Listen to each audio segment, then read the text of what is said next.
যুবকেরা, মায়েরা, বোনেরা, ওই সময়ে মিশরের বাদশা রাশিয়ার বাদশাকে যখন বলেছিল, রাশিয়ার বাদশা বলেছিল আপনার সাথে যে মানুষটা এসেছে ওই মানুষটা বিনতি করবে আমরা শুনবো, তবে ঠিক আছে গান বাজনা মিউজিয়াম হারমোনিয়াম বাজবে না, মদের বোতলটা আমাদের কাছে থাকবে, মদ আমরা খাবো, মদ আমরা ছাড়বো না। এই সময়ে মিশরের বাদশা বলেছিলেন সেটাকে আমি আপনাদের মানা করছি না, আপনাদের উপরে ছেড়ে দিলাম।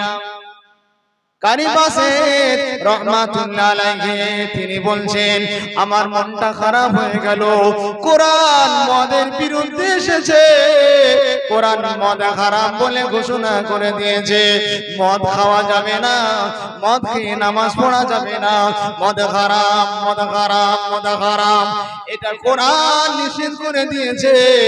আর আমি সেই কোরআন তেলাওয়াত করব, আর এখানকার মানুষগুলো মদের বোতল ধরে আছে, মদ খাবে।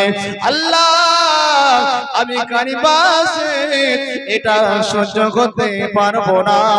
কারি বাসেত রহমাতুল্লাহ আলাইহি বলেন আমি ওই সময় মনে মনে আমি আমার আল্লাহকে বলছিলাম, আমি আমার আল্লাহর কাছে দোয়া চাইছিলাম, ও আমার আল্লাহ আপনি তো বলেছেন লাউ আনজালনা হাযাল কুরআন আলা জাবালিন লারাইতাহু খাশিআম মুতাসাদ্দিআম মিন খাশিয়াতিল্লাহ।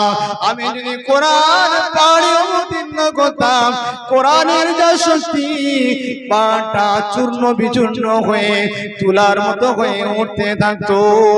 আল্লাহ আমি সেই কোরআন এখন তেলাওয়াত করব, ও আমার আল্লাহ, ও আমার মাওলা, ও আমার রব, আমি আপনার কোরআন তেলাওয়াত করব, আর এরা মদের বোতল নিয়ে মদ খাবে, এটা আমি সহ্য করতে পারবো না। তাই আপনাকে আমি বলি আমি যখন আপনার কোরআন তেলাওয়াত শুরু করে দেব, আল্লাহ আমি শুধু কোরআনের আওয়াজটা ওদের কানে পৌঁছে দেব, আর আপনি ওই কোরআনের আওয়াজটা ওদের অন্তরে দিয়ে দেবে। আমি কান পর্যন্ত পৌঁছে দেবো আর আপনি জি